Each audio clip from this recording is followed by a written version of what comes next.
I was standing in our kitchen exactly 1 week before leaving for college when my parents looked me in the eyes and admitted they had emptied my entire tuition fund. My father stood there with his arms crossed, acting as though he deserved a medal for his decision. My mother reached out, trying to touch my arm while softly explaining that we had to save my older brother's struggling business. She told me that families make sacrifices and that I should feel proud to help our family survive this crisis. I just stared down at the counter, unable to even look at either of them because the betrayal was so heavy.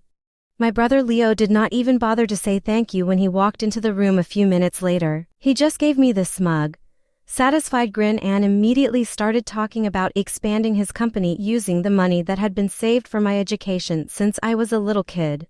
Something inside my chest went completely cold and silent in that exact moment. I did not scream, I did not cry, and I did not give them the satisfaction of an argument. Instead, I walked straight up the stairs, packed a canvas suitcases with everything I owned, grabbed my birth certificate and legal documents, and walked out of that house before the sun went down. 3 years later, his precious company completely collapsed into bankruptcy while I was quietly making millions of dollars in the tech industry.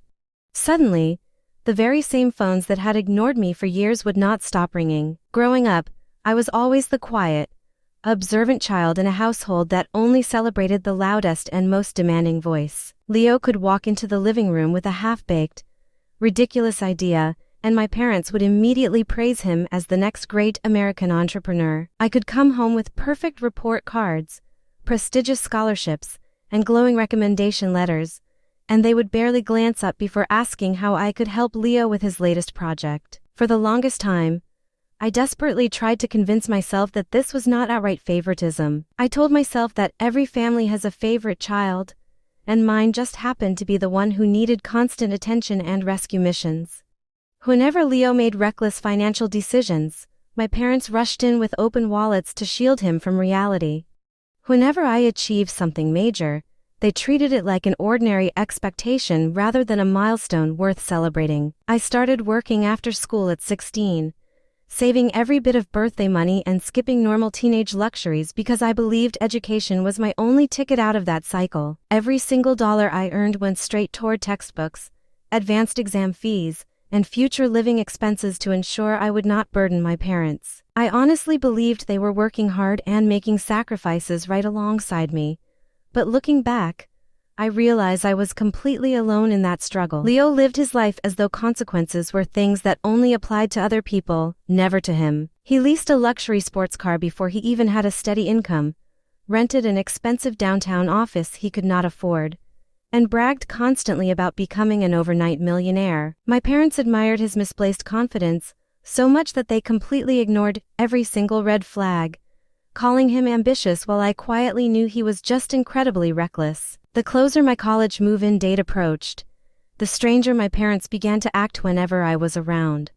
Conversations would abruptly end the moment I walked into the kitchen, and my father would quickly slide financial papers into a desk drawer while my mother forced a fake smile. I definitely noticed the thick tension, but every time I asked if something was wrong, they smoothly assured me that everything was perfectly under control. Meanwhile, Leo started carrying himself with even more unearned arrogance, talking about hiring a massive staff and moving into a larger building. When I questioned how his business could suddenly afford these massive upgrades, he just laughed and told me that real winners know how to attract major investments. At family dinners, my future became nothing more than a distant afterthought while everyone stared at his messy business blueprints. My father studied those drawings with genuine excitement, occasionally glancing at me only to ask if I would mind postponing my freshman year if an emergency came up.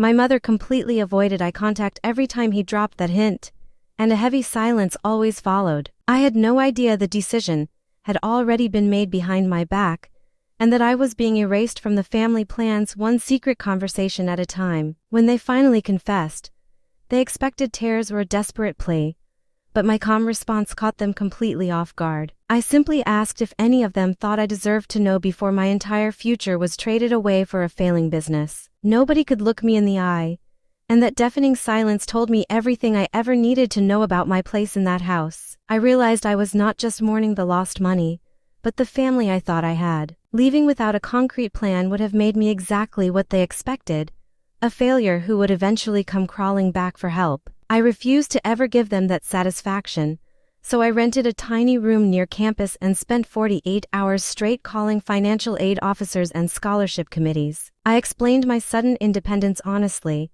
presenting my perfect academic record and employment history, until I secured enough emergency grants and student loans to stay enrolled. To pay for my basic rent and food, I accepted every single night shift at a local technology firm, working in entry-level support while studying data analytics during the day. I treated every single dollar like a building block, tracking expenses and teaching myself advanced coding and financial modeling through free resources on weekends.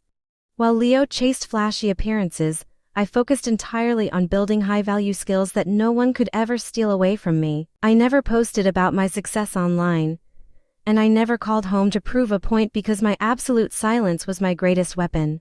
3 years passed without a single word between us, until one rainy Tuesday morning when my phone lit up with my mother's name.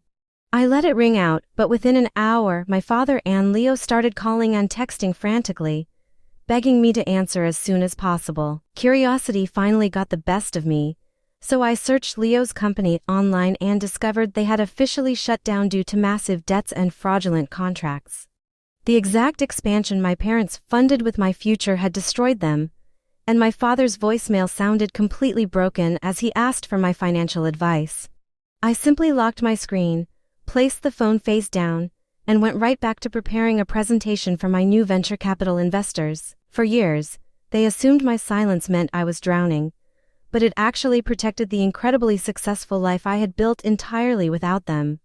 Their consequences had finally arrived, and my ultimate revenge required absolutely nothing more than letting those consequences play out naturally.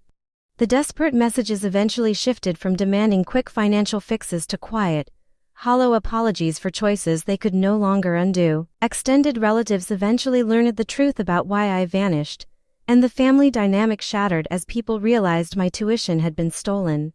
The greatest transformation, however, happened within my own mind because I finally stopped measuring my personal worth by whether my toxic family noticed my hard work.